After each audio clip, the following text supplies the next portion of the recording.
over to you. Thanks, Dave.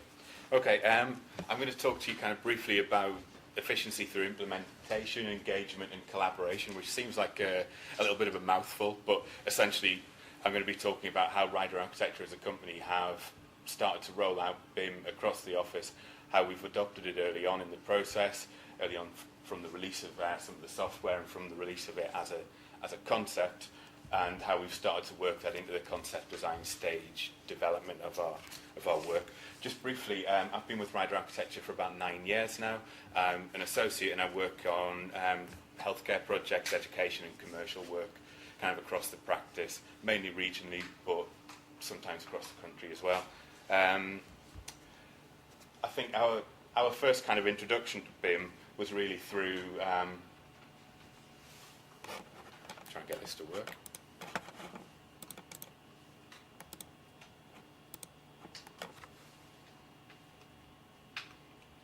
Start from the end. Excuse this, just pretend you haven't seen any of that. Okay. Our introduction to BIM was really kind of at the inception of the practice through our multidisciplinary heritage.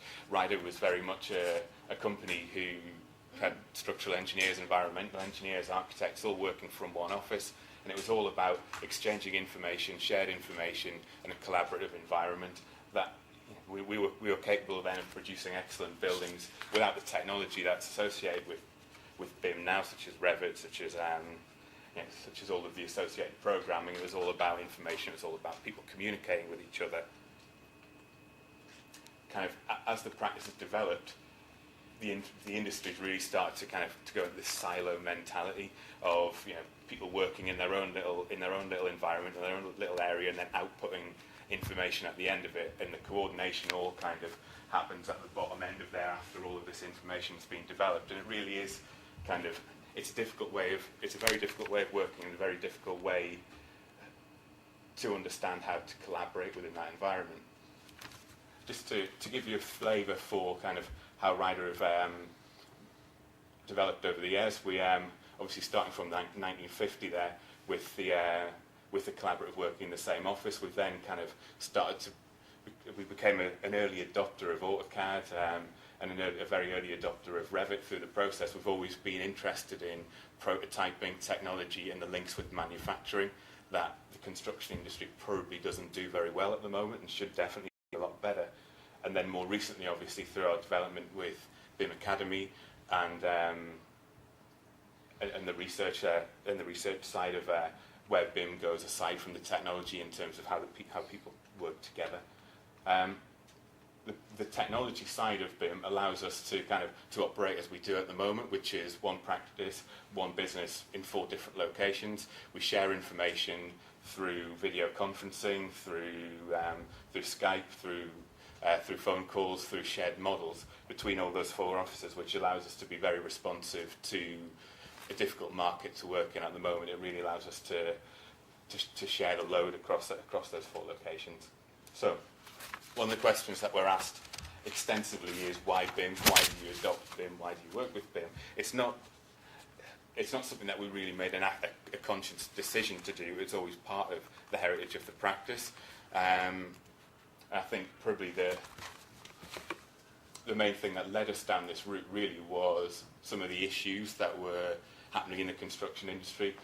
Headlines like 100 million funding black hole and 110 million pounds over budget. That's the kind of thing that really does give the construction industry a bad reputation, and that's the kind of thing that we need to be addressing. It's all about, I think as Paul said before, it's all about information, about getting information out early in the design process. Now, one of the things that we often heard from contractors was design is always the problem. It was always very easy to point the finger at designers in terms of being the weak link in procurement through incomplete information or information coming too late on in the process and only really finding out about the problems of the building once you start to construct it.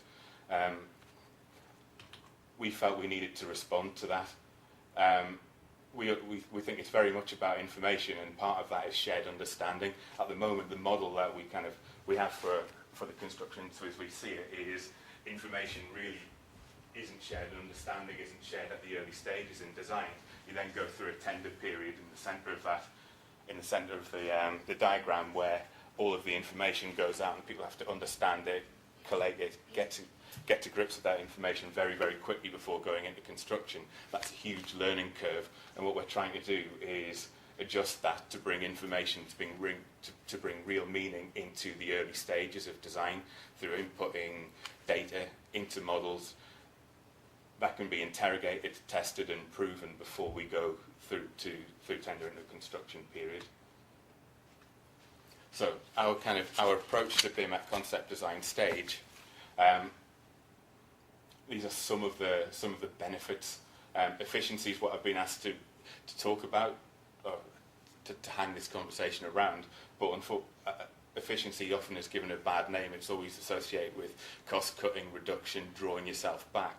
What we see efficiency being for us is getting more out of the early stage design information. It's about, not just your basic sketch information, but something that has intelligence behind it, really making the design work a lot harder at a much earlier stage. So I'll be talking here just briefly about the design process through kind of what may no longer be RBA kind of stages C to D concept design. Really, it's the information from D and from E and F which needs to be informing A and C at those very early stages to make sure that there's enough understanding of how this building's going to be built and how it's going to perform before you go through that stage of introducing construction information. Now, some of the images that I'm showing here are kind of what you traditionally see as part of a kind of quite a lucid, fluid concept design process. And the problem with a lot of that information is that it's uncoordinated, it's all over the place in little bits and pieces of kind of graphic information, and it really doesn't have any more intelligence beyond what you see on the paper. The process really, for us, is about backing that up with data that can be tested and proven. The first step we feel in our practice anyway is to pull together a BIM execution plan, which it's all about understanding how you work, how you're going to collaborate, how you're going to share information amongst the team. It's really a kind of a day one exercise, and it can be very complicated on a large project, or it can be very simple on a much smaller project. So, for example, the execution plan that was shown there is for a job that we're doing out of our Glasgow office, and really the key information that we have on there is who the contacts are, who's going to be speaking to each other, who's going to be sharing information, what the phasing of the project is, how it's kind of pulled together, and then who's responsible for which element of the design and the modelling and the sharing of files. It's really important for us to get this process sorted out at the earliest stage, because otherwise you end up with gaps in scope. The same as you have in design stage now, but you don't really find out about those gaps until you hit construction and there are bits missing from the building. This is all about filling those gaps at the earliest stage and making sure that responsibility is absolutely clear through the process. So really, it's a simple document, but that's what the whole design process hangs around for us. And then implementation. What I'm looking to talk about here, rather than give you a specific example of one project, I've picked little bits from different projects in terms of ways we've implemented BIM technology and BIM as a process, thought process on different projects. Interactive briefing is the first of the areas I was going to cover. Now, this is a University of Ulster estate strategy. Now, this was our kind of first dabbling with really developing a model in front of the client in terms of taking that brief in a contextual massing model and then moving the components, moving the brief around, moving the development around in front of the client, understanding that the decisions that they're making and talking about in front of you actually have an impact, a physical impact on the environment and on the way that their campus stacks up. So they're very simple and powerful images, and we use those with a little bit of post-production to record their brief, to record the decisions that we've made in meetings. It's very quick, it's very efficient, and we can do that straight in front of the client, give it back to them and say that's what we've talked about, that's what we've decided through what you want in terms of performance. That's the physical manifestation of that at the moment, and it gives us a great starting point to a project. Moving on from this, I think this is massing model that Dave talked about before in terms of the city plan, and particularly Northumbria University's campus. We've done a lot of work with the university in terms of refurbishment, particularly in the building that we're in here, not the floor that we're on at the moment, but up towards the top area where the labs are. And what the model very much helps us to do, initially in terms of the scale of the development, it helps us to tie into the estate strategy to understand how the university operates at the moment and to plug straight into that. But then outside of that, it helps us to understand, once the model becomes more developed, what the specifications are, what the information in terms of building services performance needs to be, and then plug right into that. We're not at that stage at the moment, but that's where we'd like to get to at the moment. It's a developing process, but I think that's where the future is in terms of these citywide and campus-wide models. So again, that's just what I'm talking about here in terms of our construction model tied directly back in. The same information gets plugged in, and then as we go through, I think there's 3-4 different phases that we're working on at the moment. They all plug together and help to inform the university's estate strategy. Now, building massing we find really important in terms of the graphic communication. That works quite well for us in terms of a light, touchy-feely way of dealing with information, putting it across to a client at the early stages. What we try to do is use the information at the top in terms of the building mass to give that some information, to give it a little bit of structure, and to test what we're showing the client. So we're showing them a sketch, and in the background we have areas, volumes, and then a basic massing model that we can then start to run environmental testing, basic environmental testing, to check that what we're showing on a sketch actually will perform. Again, that's just further examples of that. And again, we try to present some of these graphically as well, in terms of the client understanding that there's a sketch to one side there that shows them a more advanced level of detail, but there's a tested model that sits in the background. We used this recently on Gateshead Big, which is a master planning job for residential accommodation around Newcastle and Gateshead area. It was a really interesting project for us because it's a kind of first dip back into residential for quite a long time. And what we found was the housing models were very different to what we worked with before, and the sites were very tight and the spaces around them were very tight. What we then did is very, very quickly at the earliest stage threw together some massing models based on housing types that the contractor wanted to use, and showed how the environment around those models would start to perform in terms of the garden spaces and the roof terraces and the type of environment that you would have there. So we found that incredibly powerful as a tool, and the client found that powerful as a tool in terms of understanding what they were getting. They weren't just getting the pretty picture, they were understanding that there was performance behind that as well.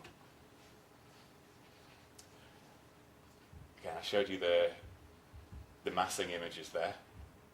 We then take that level of massing through the building performance analysis. So right from the very first stage, the image at the top left there, you can see we can start to test the impact of daylighting on the building, the areas that are in there, the volumes, and how they perform at the very, very earliest stage. And then once we start to define rooms, define spaces within that mass, we can understand how those spaces perform in their site context, in the proper location, and we start to get some basic data out in terms of how those spaces are going to work. Now, that's by no means a complete design there, but it gives us an evidence base for the decisions that we're making, which for us is very important, because when you come back and get interrogated, as Paul discussed before, on poor performance, sick building syndrome, you understand why you're making decisions. It's not just about, I wanted the building to look like that, you wanted it to look like that, it looks nice in its context, there's a thought process behind it. As we go through more detail on the model, we start to inform spaces. They're not particularly nice spaces, these ones. These are part of a holding cell for a police station in North Tyneside. But it was very important in terms of the windows that we were allowed to put in there and the access to daylight that people need and the calming influences of daylight. It was a long argument that we had in terms of how that's delivered, and the model really helps us to start to deliver that by showing that showing what the environment is, showing how the performance is, but also showing where that glazing is in terms of security at the roof level, and it really helped us start to understand what the ground plane in that holding cell was going to be like for somebody to calm down, and it really informed that decision-making process. that's not done. That wasn't done for every space. We just pulled little bits out of the model just to show where there are areas for discussion, where we, how our design could help develop that space. And again, the images on the left-hand side show the impact of the building that we're looking at in London at the moment, which is a residential block in a residential area, how it impacts on the surrounding buildings and how the surrounding buildings impact on it as well. It really is a powerful tool, and that was done right at the start of the project before we then developed the images at the top and the full scope of the design. Now I think we're obviously going to cover pedestrian simulation later on, but one of the ways that I personally found it very useful to use is not so much for the fire engineering side of it, but for the kind of the overcrowding and the movement of people aspect of it. We used it very successfully on a schools bid where we picked up an existing design, showed how the corridors were working or weren't working within that development. There was congestion, people clogging up around lockers at the top of stairs. It really wasn't working. The client couldn't understand. I wasn't aware of that, I wasn't fully aware of it. So we ran some pedestrian simulation, and it showed them exactly what the problem was. There were clusters of people caught around lockers, and you could see that people trapped in corners of corridors. It wasn't accurate in terms of human behaviour, but it gives you a feel for the pinch points, the bits that you have to deal with and develop in the design. Again, it's all about developing that evidence base for the decisions that you're making. Now, in terms of moving on a stage, the model that we have here is a stage C model, architectural, M&E, and structural all into one block. The level of detail in there is probably what you'd associate with a more further developed design model, but the position we're in on this project in terms of having a full multidisciplinary team, and again, there's an element of procurement in that as well, and that Ryder appointed all of the other consultants as sub-consultants to us, so capability with BIM and the ability to work together was part of the assessment criteria that we use for selecting a design team. So it was something that through that process we were able to put more information, more detail into the building up front, and actually what's been delivered is very, very similar to that early concept design. It makes, when we put information out of tender, it makes it obvious to the contractor how this thing works, what level of testing has been done, and how much proving of the design there has been at the early stage. And then stepping back from that, I think we've talked about data, about information. Data extraction from that model is incredibly valuable to us because it's making a design model work much harder in terms of pricing, cost certainty, and the client understanding exactly what they're getting out of a building. This level of information is something that we start to expect just to fall out of models at that C and D stage. Obviously there's an element of checking and working through to go through with that, but it really does help us get a good foothold on how the building performs. Again, that transfers through, particularly through healthcare work, into room loading, and we found this incredibly powerful, probably very similar to what Andrew's found in terms of putting information in 3D, even if it's just a small image on the corner of the screen. People immediately understand what's quite complex information, but then that complex information schedules itself out on the drawings. We can then kick that out to supply chain to start getting prices based on the decisions that are being made.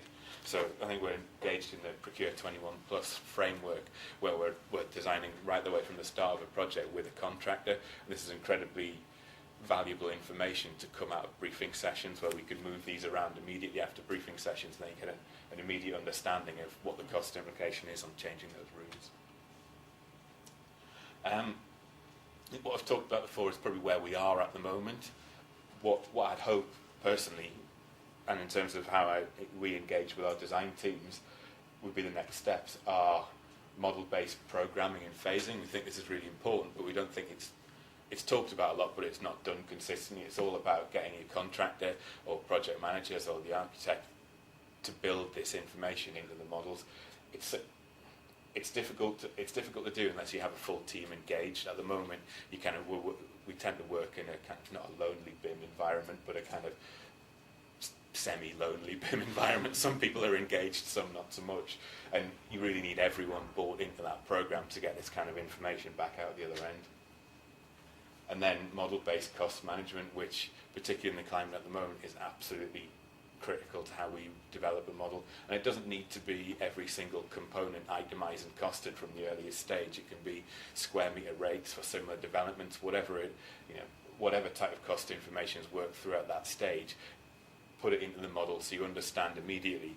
You chop a little corner off the building, you add a story here, you take one off there, you understand how that affects the client's budget, how that affects the cost of the development at the earliest stage. And again, that's all to do with the whole team being brought into this process. You can't do this in isolation. As an architect, I can't sit and input that information. It needs the whole team to come together and agree on that. But I think that's probably, for me anyway, the most significant next step in terms of developing this information. So I think, in summary, I agree with what Paul said in terms of information. I think it's also very much about how the technology develops to facilitate that information being inputted to it and then coming out the other end in an understandable, logical way that clients, contractors and design teams can all understand and appreciate. Okay? Thanks very much. Thank you.